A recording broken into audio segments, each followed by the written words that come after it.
When we think about globalization, do we think about how globalization affects our health?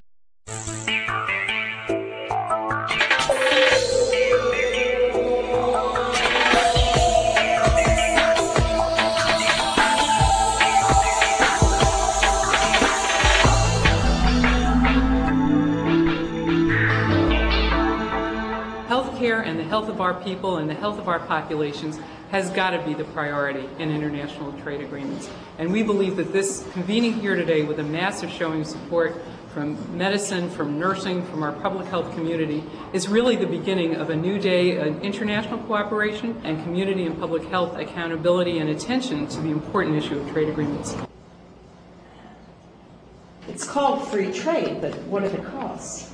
We are not suggesting that health promotion should be the only measure of a trade agreement's success, but we insist that it must be part of the equation.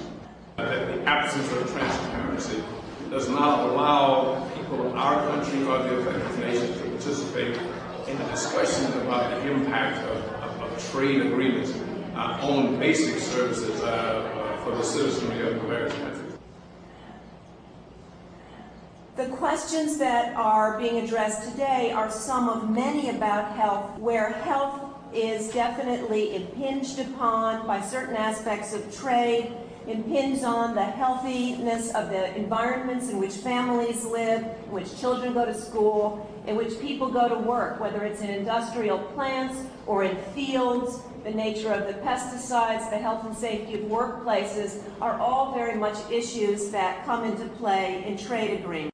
We have been engaged in a real battle that is going on in our country because we have universal health care already, a publicly funded, publicly administered, and publicly delivered health care system. But it's under threat. Habrá una disminución franca. As health care is included in free trade agreements, employee benefits will be reduced. But what's even more significant is that our patients will be impacted, since companies are not interested in the health of the population, but rather they want more money.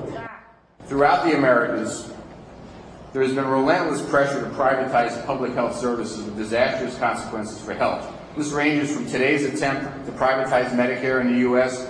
to health sector reforms in Latin America by the World Bank and the International Monetary Fund. Tobacco actually is a poster child, we think, for what's wrong with the treaty. When used as directed, they kill the user at the rate of 10,000 people per day. We must take tobacco out of trade agreements and out of U.S. foreign trade policy. Health must take precedence over corporate profit. It is important the public become aware of the link between Medicare privatization and the so-called free trade agreement. I just think it's outrageous that licensure of healthcare professionals can be considered a threat to trade and thus obsolete. Is just a true threat to our healthcare delivery system in all of the Americas. O povo brasileiro conquistou. Brazilian people succeeded in creating an important public health system based in the constitutional provision that health care is a human right and an obligation of the state. The Brazilian government adopted as a priority policy universal free access to 15 antiretroviral drugs. This Brazilian program succeeds not only because of its pharmaceutical and outpatient treatments, but more important for its educational campaigns. These actions resulted in an important decline in AIDS mortality. We understand that the FTAA represents a threat to the sovereignty of developing countries. The FTAA imposes serious obstacles to access to essential medicines. So I would argue that there are critical public services that ought to be exempted from the FTAA agreements and any other agreements. And certainly the health delivery systems are one of those. This is not just an effort to stop something. It's really an effort to focus on and really improving the health and the lives of people.